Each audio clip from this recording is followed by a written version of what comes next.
ರೈತರ ಹೋರಾಟಕ್ಕೆ ಬೆಂಬಲ ನೀಡಲು ಹಂದೇನಹಳ್ಳಿ ಗ್ರಾಮಕ್ಕೆ ಆಗಮಿಸಿದ ವಿರೋಧ ಪಕ್ಷದ ನಾಯಕ ಆರ್ ಅಶೋಕ್ ಮತ್ತು ಬಿಜೆಪಿ ನಾಯಕರು.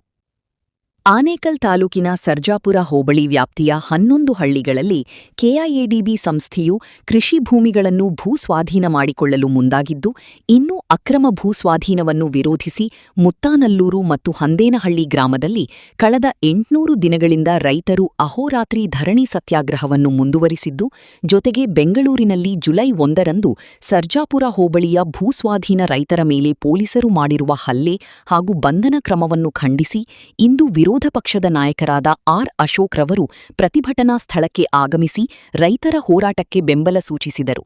ಜೊತೆಗೆ ರಾಜ್ಯ ಕಾಂಗ್ರೆಸ್ ಸರ್ಕಾರದ ವಿರುದ್ಧ ಗುಡುಗಿದರು. ಇನ್ನು ಸ್ಥಳದಲ್ಲಿ ಸಂಸದ ಡಾಕ್ಟರ್ ಸಿಎನ್ ಮಂಜುನಾಥ್, ವಿಧಾನ ಪರಿಷತ್ ಸದಸ್ಯರಾದ ಗೋಪಿನಾಥ್ ರೆಡ್ಡಿ, ಶಾಸಕರಾದ ಸತೀಶ್ ರೆಡ್ಡಿ, ಬಿಜೆಪಿ ಪಕ್ಷದ ಆನೇಕಲ್ ತಾಲೂಕು ಅಧ್ಯಕ್ಷ ಎಸ್ಆರ್ಟಿ ಅಶೋಕ್ ರೆಡ್ಡಿ, ಬಿಜೆಪಿ ಪಕ್ಷದ ನಿಕಟಪೂರ್ವ ಅಭ್ಯರ್ಥಿ ಹುಲ್ಲಳ್ಳಿ ಶ್ರೀನಿವಾಸ್ ಮತ್ತು ಬಿಜೆಪಿ ಮುಖಂಡರು ಹಾಗೂ ಕಾರ್ಯಕರ್ತರು ಮತ್ತು ರೈತ ಮುಖಂಡರಾದ ಚಂದ್ರಾರೆಡ್ಡಿ, ದೊಮ್ಮಸಂದ್ರ ದೇವರಾಜ್, ಜಯಪ್ರಕಾಶ್ ಮತ್ತು ರೈತರು ಹಾಜರಿದ್ದರು. ಯಾರು ಎಂಬಿ ಪಾಟೀಲ್ ಇದ್ದಾರೆ ಅವರ ರಿಲೇಷನ್ ಜಮೀನನ್ನ ಇವ್ರ ಹತ್ರ ಇವ್ರು ನೋಟಿಸ್ ಕೊಡ್ಸೋದು, ಹಿಂಬಾಗ್ಲಿಂದ ಹೋಗ್ಬಿಟ್ಟು ಅವ್ರ ಹತ್ರ ಜಮೀನ್ ಬಿಡಿಸ್ಕೊಂಡು ಹೋಗಿ ಲೇಔಟ್ ಮಾಡೋ ಅಂತ ಕೆಟ್ಟ ಕೆಲಸವನ್ನ ಮಾಡ್ತಾ ಇದ್ರೆ ಅವ್ರನ್ನ ನೋಡ್ಕೊಂಡು ನೀವು ಸುಮ್ಮನೆ ಇದ್ದೀರಾ ಅಂದ್ರೆ ಈ ಶಾಪ ಕಾಂಗ್ರೆಸ್ ಸರ್ಕಾರಕ್ಕೆ, ಮಂತ್ರಿಗಳಿಗೆ ತಟ್ಟದೆ. ಈ ಮಾತನ್ನ ತುಂಬಾ ನಾನು ನೋವಿನಿಂದ ಈ ಮಾತನ್ನ ಹೇಳ್ತಾ ಇದ್ದೇನೆ ಬಂಧುಗಳೇ.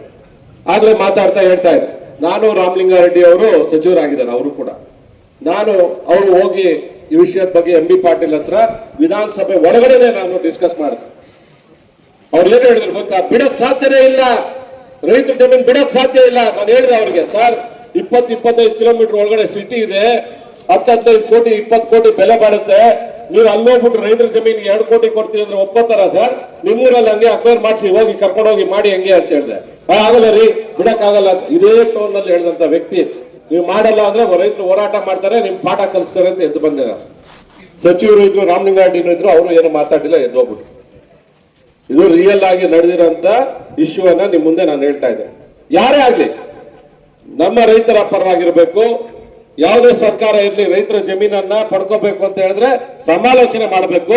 ಅವ್ರಿಗೆ ಏನ್ ಬೆನಿಫಿಟ್ ಅಂತ ಫಸ್ಟ್ ಅವ್ರಿಗೆ ಹೇಳ್ಬೇಕು, ರೈತರು ಒಪ್ಕೋಬೇಕು, ಆಮೇಲೆ ಜಮೀನನ್ನ ನೀವು ಅಕ್ವೈರ್ ಮಾಡ್ಬೇಕು. ಯಾವ ವಿಷಯಕ್ಕೆ ಮಾಡ್ತಾ ಕಳೆದ 1.5 ವರ್ಷದಿಂದ ನೆಮ್ಮದಿ ಇಲ್ಲದೆ ಹೆಣ್ಮಕ್ಳು ಇಲ್ಲಿ ಅಡುಗೆ ಮಾಡ್ಕೊಂಡು ತಿನ್ನುವಂತ ಪರಿಸ್ಥಿತಿಗೆ ಬಂದು ತಲುಪಿದ್ದಾರೆ. ಆ ಕಡೆ ದೇವನಹಳ್ಳಿ ಈ ಕಡೆ ಅಕ್ವೈರ್ ಮಾಡಿದ್ರೆ ಬಿಟ್ಬಿಟ್ರಿ, ಅವ್ರು ಹೋರಾಟ ಮಾಡಿದ್ರು, ಯಾರೋ ನಕಲಿ ಅವ್ರ ಬಗ್ಗೆ ಕೆಲವರು ಹೋರಾಟ ಮಾಡಿದ್ರು ಅಂತ ಬಿಟ್ಬಿಟ್ರಿ. ಇಲ್ಲಿ ಏನ್ ಬಿಟ್ಟಿ ಬಿದ್ದಿದಾರ ಸ್ವಾಮಿ? ಇಲ್ಲಿ ಬಿಟ್ಟು ಬಿದ್ದಿದಾರ ರೈತರು? ಅವ್ರು ಯಾರು ಹೇಳೋರು ಕೇಳೋರು ಯಾರು ಇಲ್ವಾ? ಇದನ್ನ ನಾವು ಮುಂದಿನ ದಿನಗಳಲ್ಲಿ ಇನ್ನು ದೊಡ್ಡ ಹೋರಾಟವಾಗಿ ರೂಪಿಸೋಣ. ಅವ್ರೇನ್ ಬೆಂಗಳೂರಿಗೆ ತಾನೆ ನಮ್ಮನ್ನ ಅಡ್ಡ ಹಾಕ್ತಾರೆ. ಆನೇಕಲ್ ತಾಲೂಕು ಆಫೀಸ್ಗೆ ಹೋಗಿ ಮಾಡಿದ್ರೆ ಅಡ್ಡ ಹಾಕಕ್ ಸಾಧ್ಯ ಇದೆಯಾ? ಕಾನೂನು ಪ್ರಕಾರ ಮಾಡ್ಬೋದಾ ಅದನ್ನ? ಅಶೋಕ್ ಅವ್ರು ಮಾತಾಡ್ತಾ ಹೇಳ್ತಾ ಇದ್ರು, ಮುಂದಿನ ಹೋರಾಟ ನಾವು ತಾಲೂಕು ಆಫೀಸ್ನ ಬೀಗ ಹಾಕ್ಸೋಣ.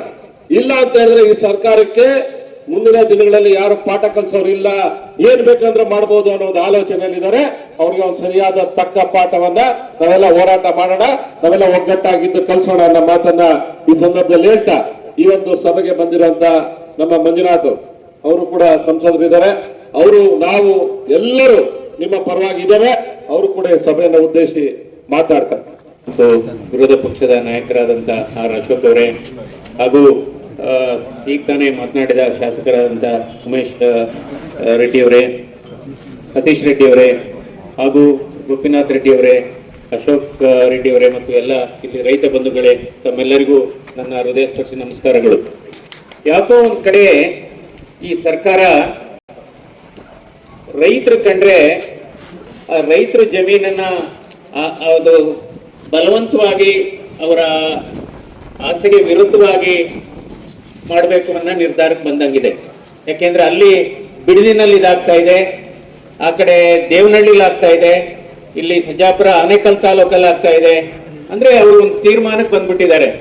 ಬೆಂಗಳೂರು ಸುತ್ತಮುತ್ತಲೂ ಇರತಕ್ಕಂತ ಫಲವತ್ತಾದ ಜಮೀನನ್ನ, ಬರಡು ಜಮೀನಲ್ಲ ಫಲವತ್ತಾದ ಜಮೀನುಗಳು ಈಗಾಗಲೇ ನಮ್ಮ ಸತೀಶ್ ರೆಡ್ಡಿ ಅವರು ಹೇಳಿದ್ರು, ಒಟ್ಟಿನಲ್ಲಿ ರೈತರನ್ನ ಒಕ್ಕಲೆಬ್ಬಿಸಬೇಕು ಅನ್ನುವ ನಿರ್ಧಾರಕ್ಕೆ ಈ ಸರ್ಕಾರ ಬಂದಿದ್ದಾರೆ ಅಂತ ನನ್ನ ಅನಿಸಿಕೆ. ಅದರಿಂದ ಇದು ರೈತರ ವಿರೋಧವಾದಂತ ಧೋರಣೆಯನ್ನ ನಾವು ಎಲ್ಲಾ ರೀತಿಯಿಂದ ಖಂಡಿಸಬೇಕು ಅಂತ ಈ ಸಂದರ್ಭದಲ್ಲಿ ನಾನು ಹೇಳ್ತೇನೆ. ಯಾಕೆಂದ್ರೆ ಇವತ್ತು ಬೆಂಗಳೂರು ಸುತ್ತಮುತ್ತ ಸುಮಾರು 3 ಲಕ್ಷ ಅಪಾರ್ಟ್ಮೆಂಟ್ಗಳು ಖಾಲಿ ಇದೆ.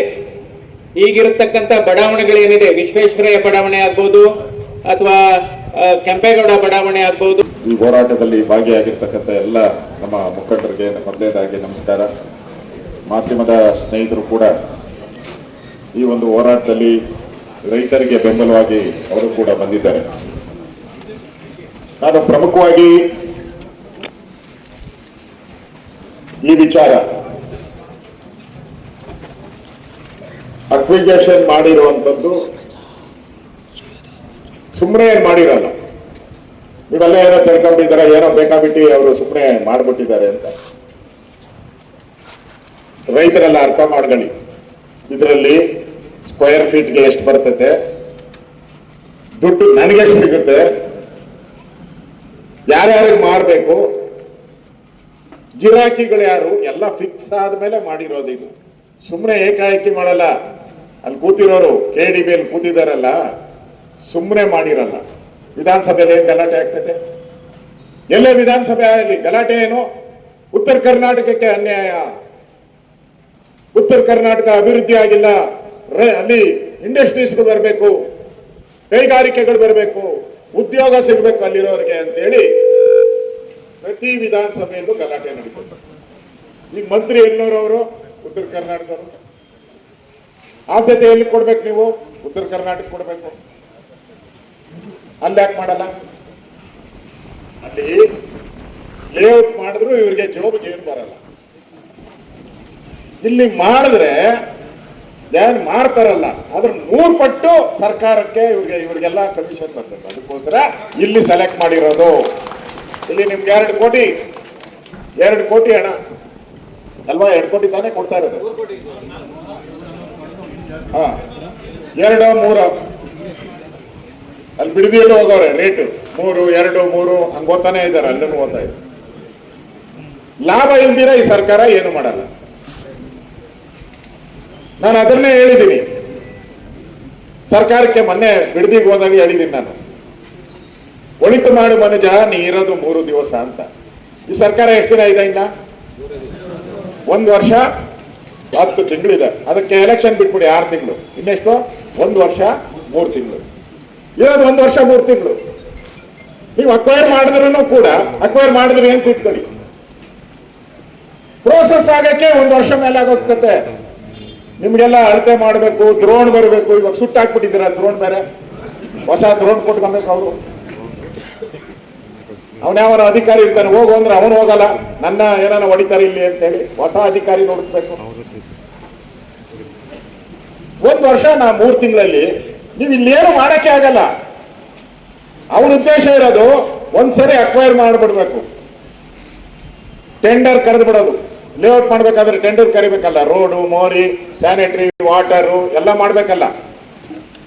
ಅದಕ್ಕೆ ಕರಿಯಕ್ಕೆ ಒಂದು 10, 15 ಸಾವಿರ 20 ಸಾವಿರ ಕೋಟಿ ಸ್ಯಾಂಕ್ಷನ್ ಮಾಡ್ತಾರೆ. ಟೆಂಡರ್ 30 ಸಾವಿರ ಕೋಟಿಗೆ 10%, 20% ಕಮಿಷನ್ ಜೋಬಿಗೆ ಬಿಟ್ಕೊಂತಾರೆ, ಸೀದಾ ಮನೆ ಕಡೆ ಹೋಗ್ತಾರೆ. ಈಗ ಬೇರೆ ಮೊನ್ನೆ ಮುಖ್ಯಮಂತ್ರಿಗಳು ರೈತರಿಗೆ ಪರಿಹಾರ ಕೊಡಕ್ಕೆ ಇವರಿಗೆ ಬರ ಬಂದಿದೆ. ಎಲ್ಲ ಕಡೆ ಹಣ ಇಲ್ಲ ಅವ್ರ ಹತ್ರ. 3 ತಿಂಗಳಿಂದ ಪೆನ್ಷನ್ ಕೊಟ್ಟಿಲ್ಲ. Old age pension, widow pension 3 ತಿಂಗಳಿಂದ ದುಡ್ಡು ಕೊಟ್ಟಿಲ್ಲ. ಆಮೇಲೆ ಅವ್ರೇನೋ ಗ್ಯಾರಂಟಿ ಹೇಳಿದ್ರಲ್ಲ 2,2 ಸಾವಿರ ರೂಪಾಯಿ, ಅದು ಇಲ್ಲ ಗ್ಯಾರಂಟಿ, ಅದು ಕೊಡ್ತಾ ಇಲ್ಲ. 2,2 ಸಾವಿರ ಒಂದೇ ತಿಂದು ಹಾಕ್ಬಿಟ್ಟಿದ್ದಾರೆ. 5,000 ಕೋಟಿ ತಿಂದ್ಬಿಟ್ಟು ಅದನ್ನು ಬಿಟ್ಬಿಟ್ಟಿದ್ದಾರೆ. ಈಗ ಬಿಟ್ಟು ಈಗ KDBಗೆ 5,000 ಕೋಟಿ ಕೊಡ್ತಾವ್ರೆ ರಾಜ್ಯ ಸರ್ಕಾರ. ಏನ್ಕೆ? ಬಳ್ಕೊಂಡ್ರಿ, ಎಲ್ಲ ರೈತರ ಜಮೀನು ಬಳ್ಕೊಂಡು ದುಡ್ಡು ಮಾಡ್ರಿ ಅಂತೇಳಿ. ಈಗ ಮಾಡೋದೆಲ್ಲ ಅವರು election fund, collection fund, election collection. ಇದು ಬಿಟ್ಟು ಅಲ್ಲಿ ರಾಹುಲ್ ಗಾಂಧಿ ಕಲೆಕ್ಷನ್ ಕೊಡ್ಬೇಕಲ್ಲ, ಮುಖ್ಯಮಂತ್ರಿ ಆಗವ್ರಲ್ಲ. ಕಮಿಟ್ಮೆಂಟ್ ಮಾಡ್ಕೊಂಡಿರ್ತಾರೆ, ನಾನು ಇಷ್ಟು ದುಡ್ಡು ಕೊಡ್ತೀನಿ ಅಂತೇಳಿ ಕಮಿಟ್ ಮಾಡ್ಕೊಂಡಿರ್ತಾರೆ.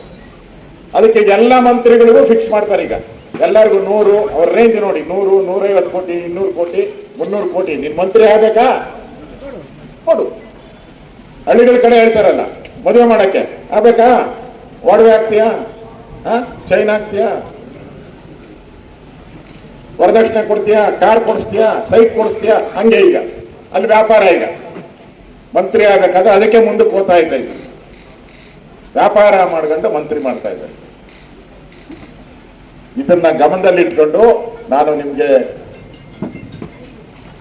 ಹೇಳುವಂಥದ್ದು, ಏನು ಇವ್ರೇನು ಹಿಂಗೆ ಅಷ್ಟಕ್ಕೆ ಬಿಟ್ಬಿಡ್ತಾರೆ ಅಂತ ಯಾರು ತಿಳ್ಕೊಂಬೇಡ್ರಿ. ಯಾರು ನಮ್ಮ ರೈತ ಹೋರಾಟಗಾರರು ಮೊನ್ನೆ ಯಾರನ್ನ ಹೊಡೆದಿದಾರಲ್ಲ ನಮ್ಮವ್ರನ್ನ, ರಂಗನಾಥ್, ಸುನಂದಮ್ಮ, ದೇವರಾಜ್ ಅವ್ರಿಗೆಲ್ಲ ಹೊಡೆದಿದ್ದಾರೆ.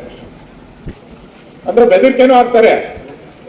ಬೆದರಿಕೆ ಹಾಕೋದು, ಪೊಲೀಸವ್ರು ಬಿಡೋದು, ಇದೆಲ್ಲ ಮಾಡೇ ಮಾಡ್ತಾರೆ. ಅವ್ರು ಈಸಿಯಾಗಿ ಏನು ಬಿಡಲ್ಲ. ಸತೀಶ್ ರೆಡ್ಡಿ ಹೇಳಿದ್ರಲ್ಲ, ನಮ್ಮ ಡಾಕ್ಟರ್ ಹೇಳಿದ್ರು, MP ಅವರು ಮಂಜುನಾಥ್ ಅವರು ಮಾತಾಡಿದ್ರು, ನಾನು ಬಿಡೋದೇ ಇಲ್ಲ ಅಂತ ಹೇಳಿದ್ದಾರೆ. ಯಾರು? MB ಪಾಟೀಲ್ ಅವರು, ಮಂತ್ರಿಗಳು.